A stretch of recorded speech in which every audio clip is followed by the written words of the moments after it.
माझ्या तमाम हिंदू बांधवांनो, भगिनींनो आणि मातांनो, आज पुन्हा एकदा राम मंदिराच्या लढ्याला सुरुवात करतो आहोत।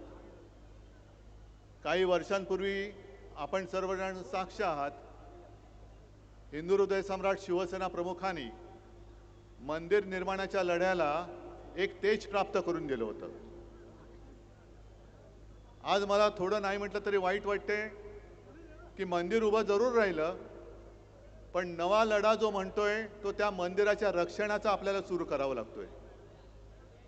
मी पहिल्या प्रथम या मंदिराच्या सर्व ट्रस्टींना, सर्व गुरुजींना धन्यवाद देतोय। त्यांनी मनापासून सहकार्य केलं। नुसतं सहकार्यच नाही तर आशीर्वाद सुद्धा दिलेत। आणि या कार्यक्रमासाठी ज्या ज्या शिवसैनिकांनी मेहनत केली त्यांना सुद्धा मी धन्यवाद देतोय। संजय राऊत तर सोबत आहेतच। आज सकाळी संजय राऊतांचा फोन आला, मला म्हणाले उद्धव टेलिप्रॉम्प्टर ठेवायचं का? म्हटलं का नाही, कारण मुख्यमंत्र्यांनी आव्हान दिले उद्धव ठाकरेंनी रामरक्षा बोलून दाखवावी। मी आज त्यांना त्यांच्याच गावात येऊन सांगतोय की फडणवीसजी, रामरक्षा म्हणणं जरी तुमचं काम असलं तरी रामरक्षा करणं हे आमच्या राम भक्तांचं काम आहे। आम्ही रामरक्षक आहोत। मनामध्ये भाव नाही आणि रामरक्षा म्हणताय म्हणजे मनी नाही भाव आणि देवा मला पाव, हे आमचं हिंदुत्व नाहीये। आज सकाळी नागपूरसाठी निघाल्यानंतर पहिली बातमी जी आली ती दिल्लीतून आली की गेले जवळपास 20 दिवस देशातल्या तरुणांच्या भविष्यासाठी सोनम वांगचुक जे उपोषणाला बसले होते त्यांची कशा पद्धतीने उचलबांगडी केली, काय जणू काय एखाद्या अतिरेक्याला पकडावं तसं पोलीस घुसले, चादरी बिदरी टाकल्या आणि उचलून घेऊन गेले। तो दीपके तिकडे बसलाय, त्याला पण मारहाण केली, त्याच्या अंगावर शाई फेकली। आणि ज्या पद्धतीने सरकार वागतंय, मी प्रभू रामचंद्राला हेच विचारलं की श्रीराम आहे काय झाले? ज्या भाजपनी तुझ्या नावाने मतं मागून सत्ता मिळवली त्या भाजपच्या अंगात श्रीरामाच्या ऐवजी सैतानाचा आत्मा घुसलाय की काय? हे यांचं माणुसकी गेली बाजूला, पण यांच्यातला सैतान कसा काय जागा झाला? एवढे कसे सत्ता पिपासू झाले? आणि मोहनजी भागवतना मला विचारायचंय, कारण हे नागपूर आहे, त्याच्यामुळे आलोय तर जरा 1-2 प्रश्न विचारले पाहिजेत की भागवत साहेब, ज्या पद्धतीने हे भाजप सरकार वागतंय, मंदिरं लुटली जात आहेत, विद्यार्थ्यांशी कशा पद्धतीने वागतायत हे तुम्ही बघितलंय। पेपर फुटतायत, पक्ष तर फोडले जात आहेत, पण आता मंदिरातल्या तिजोऱ्या फोडल्या जात आहेत। हेच हिंदू राष्ट्र तुम्हाला अपेक्षित होतं काय?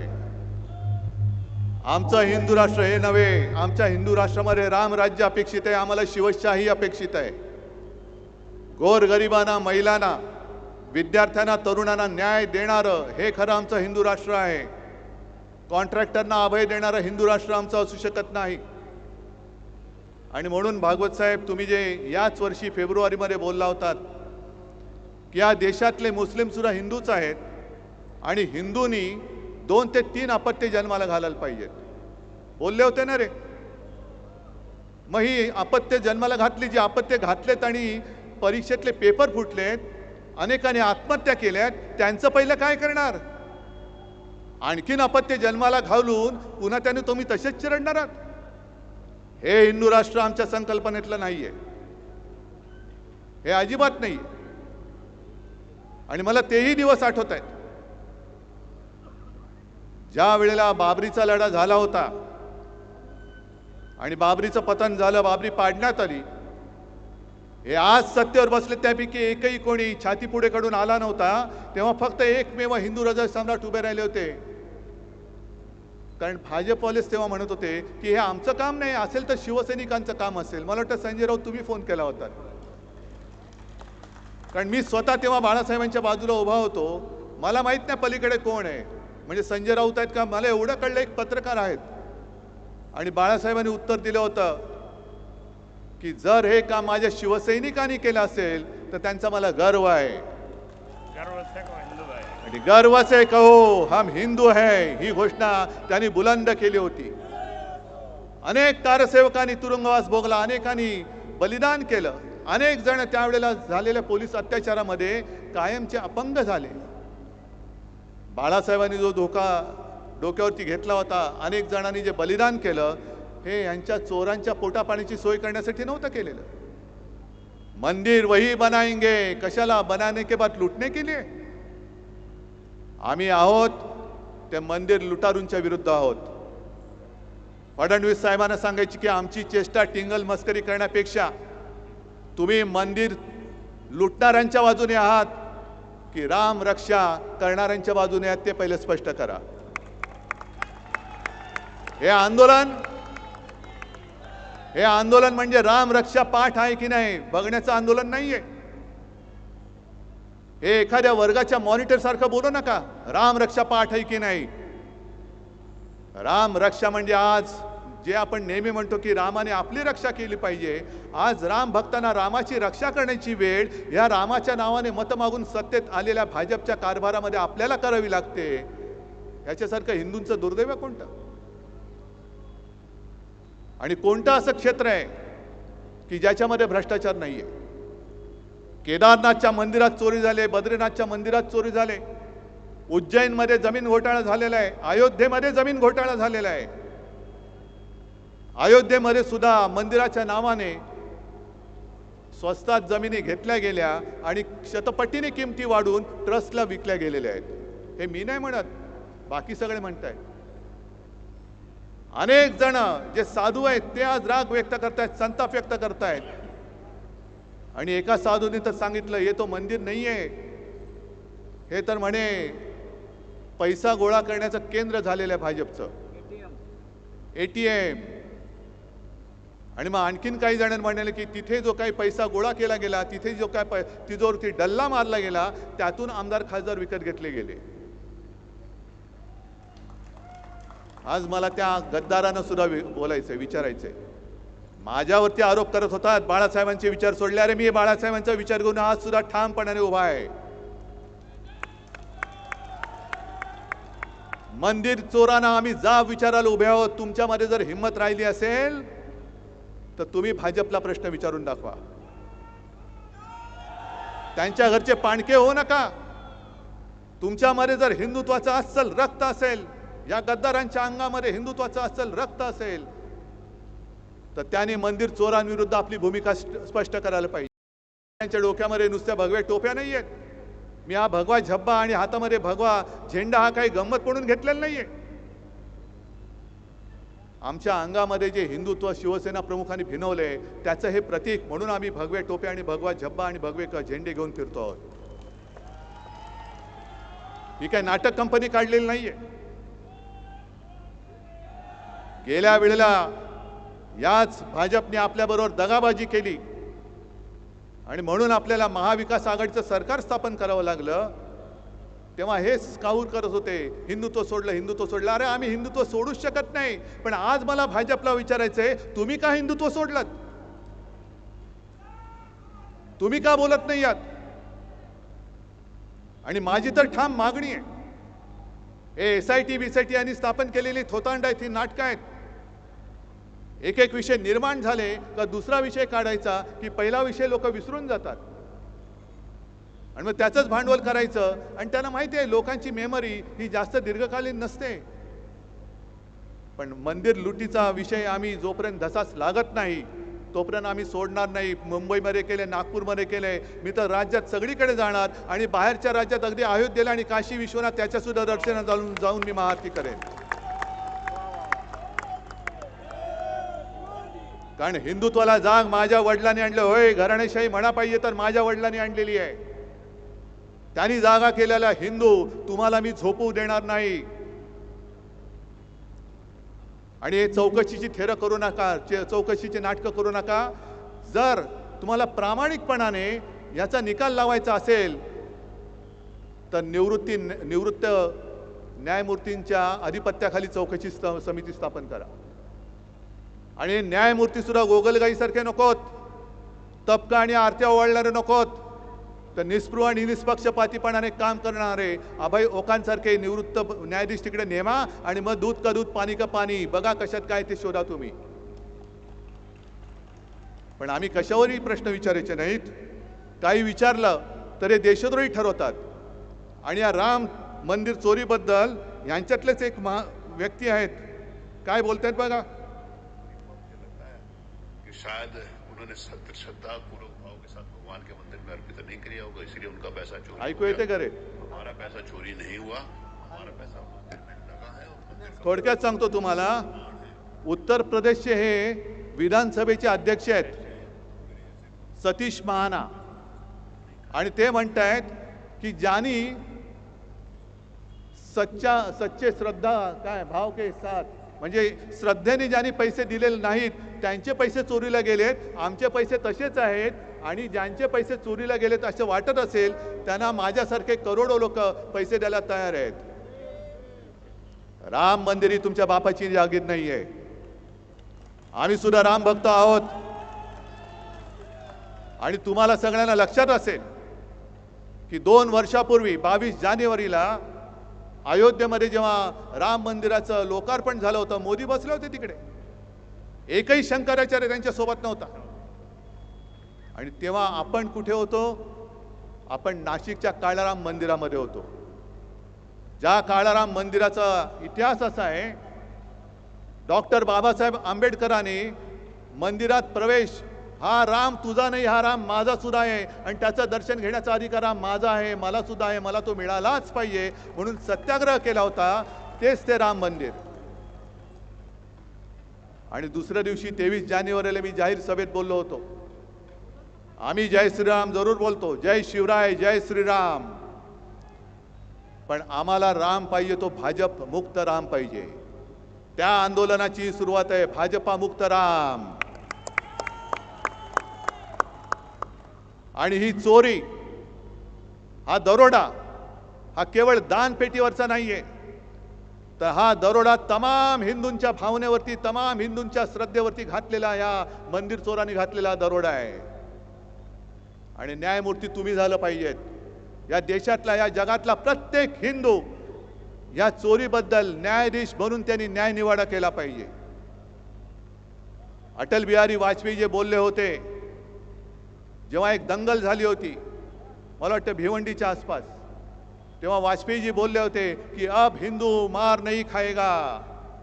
मग मी आज तुम्हाला सांगतोय, तुम्ही कसे हिंदू झाले पाहिजेत? जे चोर आहेत त्यांना ठणकावून सांगा, अब हिंदू माफ नहीं करेगा.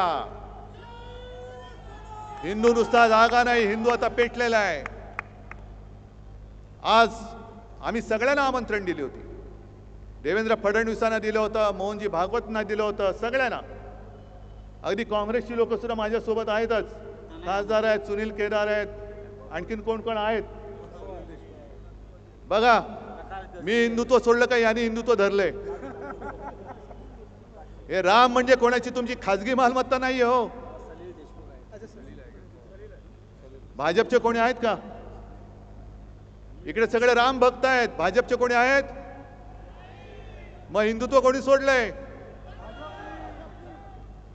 मंदिर चोरांची बाजू घेणारा राम भक्त असू शकत नाही. म्हणून मला फडणवीसांना सांगायचंय की शब्दाचे खेळ करू नका. राम रक्षा येते की नाही? राम रक्षा स्तोत्र येत नसेल, पण मला रामाची रक्षा करायला येते, आणि ती केल्याशिवाय मी राहणार नाही, मागे नाही हटणार. जर तुम्हाला असं वाटत असेल की केवळ तुम्हाला राम रक्षा म्हणता येते म्हणून तुम्हाला मंदिराची चोरी क्षम्य आहे, अजिबात नाही. तिकडे लाखो करोडो हिंदूंच्या भावनांनी बांधलं गेलेलं ते मंदिर आहे. गावागावात शिवसेना प्रमुख फिरलेले आहेत, गावागावात शिवसैनिक फिरलेले आहेत. अनेक जणांनी अनेकांनी केसेस अंगावर घेतलेले आहेत, पोलिसांचा मार खाल्लेला आहे. छातीवरती वळ उठला तरी मागे न हटता अयोध्येला जाणारे आमचे शिवसैनिक आहेत. आणि त्या शिवसैनिकांना सोबत घेऊन राम रक्षा म्हणण्याचं नव्हे, तर राम रक्षा करण्याचा हा लढा मी आजपासून सुरू करतो आहोत. चोरानो मध्ये येऊ नका, चोरानो मध्ये येऊ नका. आणि हा राम भक्त आणि राम मंदिर चोर असा लढा आहे. सगळ्यांनी ठरवायचं तुम्ही कोणत्या बाजूला आहात. राम भक्तांच्या बाजूला आहात की मंदिर चोरांच्या बाजूला आहात. हे फडणवीसांनी उत्तर द्यावं. भागवत साहेबांनी उत्तर द्यावं की तुम्ही कोणाच्या बाजूला आहात. कारण तुमचं जिथे राज्य आहे त्या उत्तर प्रदेशचे अध्यक्ष जर ह्या एवढ्या मस्तवालपणाने बोलत असतील आणि तुम्हाला कोणाला काही वाटत नसेल तर तुमचं हिंदुत्व हे ढोंगी आहे. आज हे मी तुमच्या नागपूरमधून तुमच्यावरती आरोप करतोय. हा लढा जो आहे हा केवळ मुंबई नागपूर पुरता मर्यादित ठेवून चालणार नाही. जसं मी म्हटलं की मी सगळ्या प्रमुख शहरात जाणार आहे, इतर राज्यात सुद्धा जाणार आहे. तुम्ही जिथून जिथून आलात, ज्या गावातनं आलात, ज्या खेड्यातनं आलात, 5 असतील तर 5, 10 असतील तर 10, 25 तर 25, 50 तर 50, पण राम रक्षेचा हा लढा तुम्हाला गावोगावी खेडोपाडी नेलाच पाहिजे. कारण रामाच्या नावाने मतं मागितलेली ही लोक ज्या पद्धतीने वागतायत, शेतकऱ्यांची कर्जमुक्ती अजूनही झालेली नाही. जसा तो एक जमाना होता, मंदिर वही बनाएंगे लेकिन तारीख नहीं बताएंगे, तसं कर्जमुक्तीच्या बाबतीत होत चाललेलं आहे. निवडणुकीच्या आधी लाडकी बहीण म्हणून योजना जाहीर केली, आता जवळपास 92 लाख महिलांना त्यातून वगळून टाकलेलं आहे. निवडणुकीच्या आधी ज्या महिलांना साडी देत होते त्या साड्या सुद्धा आता देणं यांनी रद्द करून टाकलेलं आहे. म्हणजे जेव्हा जेव्हा ज्याची गरज असते ती गरजेपुरतं वापरायचं आणि फेकून द्यायचं. आता तर प्रभू श्री रामाला सुद्धा फेकून द्यायला निघालेत. एवढे नीच राज्यकर्ते यापूर्वी मी कधी पाहिलेले नव्हते, आजपर्यंत मी कधी पाहिले नव्हते. पण कर्तव्य आपलं आहे. त्यांना जर असं वाटत असेल की आम्ही काही केलं तरी चालतंय, आम्ही चालू देणार नाही. आज सुद्धा बाळासाहेबांनी उभा केलेला कट्टर कडवट देशाभिमानी हिंदू हा तुम्हाला जाब विचारण्यासाठी तुमच्या समोर उभा राहिलेला आहे. आणि ज्याप्रमाणे आजच्या आंदोलनाला मी सर्व पक्षांना हाक दिली होती की पक्ष बाजूला ठेवा, हा हिंदुत्वाचा लढा आहे, तसंच उद्या आम्ही मुंबईमध्ये करतोय. ते सोनम वांगचुक आणि अभिजित दिपके यांनी जो लढा तिकडे उभारलेला आहे त्या लढ्याला पाठिंबा देण्यासाठी मुंबईमध्ये मी उद्या आंदोलन करतोय. तुम्हाला सुद्धा शक्य असेल उद्या तुम्ही सुद्धा आंदोलन करा.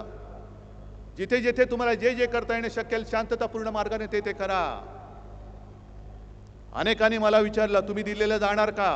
म्हटलं जरूर जाईन, पण नुसता कोरड्या शब्दांनी त्यांचं मी समाधान करायला जाणार नाही. पहिले इकडे मी आंदोलन करेन, पहिले मी त्यांना इकडे पाठिंबा रस्त्यात उतरून दाखवेन आणि मग मी त्यांना भेटायला जाईन. कारण सोनम वांगचुक हे 20-25 दिवसापूर्वी, आता उपोषणाला 20 दिवस झाले, त्याच्या आधी 8-10 दिवस म्हणजे गेल्या महिन्यात ते घरी येऊन मला भेटून गेले. अभिजित दिपकेशी सुद्धा माझं बोलणं झालेलं आहे. आणि उद्याचं सुद्धा जे आंदोलन आपण मुंबईमध्ये करतोय तिथे सुद्धा आज या चॅनलच्या माध्यमातून मी सर्व पक्षाच्या सर्व भाषिकांना आवाहन म्हणजे विनंती करतोय की हा जो लढा आहे, जसा हिंदुत्वाचा मंदिर चोराविरुद्ध ढोंगी हिंदूंविरुद्ध आहे, तसाच उद्याचा लढा हा आपल्या देशाच्या भविष्य असलेल्या युवकांसाठीचा लढा आहे. मी तिथे जात पात धर्म मानत नाही. ज्यांना ज्यांना युवकांबद्दल आस्था आहे, ज्यांना ज्यांना ही दडपशाही चाललेली ती मंजूर नाहीये, ते सगळेजण उद्या तिकडे यावेत. हे आमंत्रण मी आज या चॅनलच्या माध्यमातून सगळ्यांना देतोय. आणि आजपासून हा राम रक्षा म्हणजे रामाचं रक्षण, मंदिराचं रक्षण हे राम भक्तांना करावं लागतंय. त्या लढ्याची सुरुवात होते. तयारी आहे तुमची. ही ठिणगी इकडे टाकलेली आहे. या ठिणगीचा वेगळा वणवा हा राज्यभर नेण्याचा, निदान विदर्भात नेण्याचं काम हे तुम्हाला करावं लागणार आहे. कारण हा विदर्भच नेहमी भरघोस मतांनी भाजपला निवडून आणून देत असतो. जर विदर्भाने त्यांचा पाठिंबा भाजपच्या मागणं काढला तर भाजप भुसकन खाली पडल्याशिवाय राहणार नाही. आणि का काढणार नाही, केवळ हिंदुत्व म्हणून नाही तर शेतकऱ्यांची फसगत होते, बहिणींची फसगत होते. आणि हिंदुत्वाचं ढोंग घेऊन सत्तेवर आलेली ही लोक यापुढे आम्ही तुम्हाला मत देणार नाही. आम्ही जय शिवराय आणि जय श्रीराम बोलणारे अस्सल कट्टर हिंदू आहोत हे दाखवून द्या आणि भाजपला त्यांची जागा दाखवून द्या, एवढीच विनंती करतो आणि आपली रजा घेतो. जय हिंद, जय महाराष्ट्र.